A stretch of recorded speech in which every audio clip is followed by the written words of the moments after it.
plutôt discret ces derniers temps, François Hollande a commenté la campagne, mercredi soir.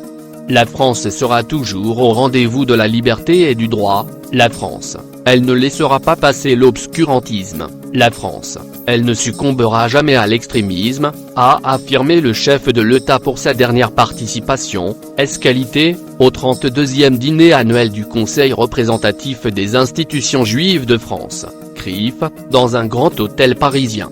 La France, j'en suis sûr, elle saura faire les choix qui correspondent à son honneur et à sa grandeur, a-t-il conclu devant une assistance de plus de 700 personnes dont de nombreux ministres et responsables politiques, une vingtaine d'ambassadeurs, des dignitaires religieux et des chefs d'entreprise.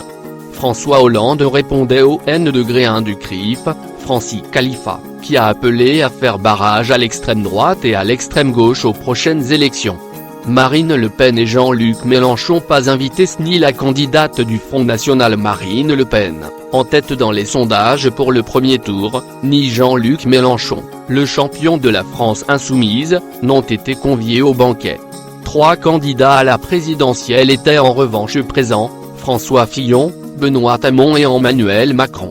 Le chef de l'État et le leader d'En Marche, qui a annoncé une alliance avec François Bayrou, mercredi, se sont donné une accolade remarquée. Le président du CRIF, vitrine politique de la première population juive d'Europe, un demi-million de membres, s'est aussi inquiété de l'antisémitisme présent selon lui chez une partie croissante des Français musulmans.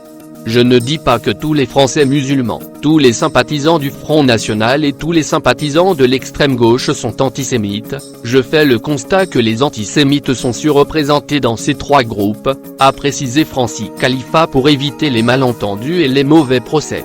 Mélenchon profondément choqué. Jean-Luc Mélenchon s'était dit quelques heures plus tôt profondément choqué par l'attitude du CRIF à son endroit.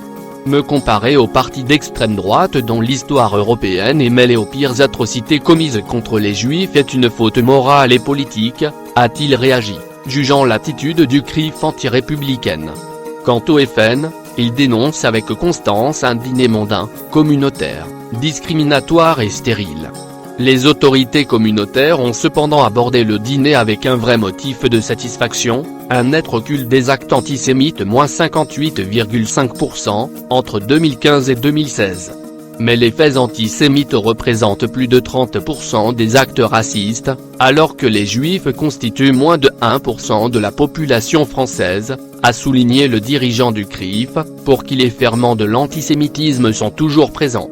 Internet, la nouvelle vitrine de l'antisémitisme. Face à ce phénomène, une tolérance zéro s'impose, notamment sur Internet, a-t-il martelé, en réclamant une action judiciaire contre le blogueur Mehdi Mekla, qui déverse depuis longtemps sa haine et fait l'objet d'une vive polémique depuis plusieurs jours. Le ton du CRIF a globalement changé depuis le dernier dîner. En mars 2016, son président d'alors, Roger Kuckerman, évoquait le sentiment angoissant des Français juifs d'être devenus des citoyens de deuxième zone, dans un pays sonné par les attentats de 2015 et le maintien de niveaux préoccupants de haine anti-juive. Même si de nouvelles attaques djihadistes ont eu lieu en 2016, une minute de silence a d'ailleurs été observée mercredi soir en mémoire de toutes les victimes du terrorisme. Les juifs retrouvent peu à peu leur place dans la communauté nationale, a jugé Francis Khalifa.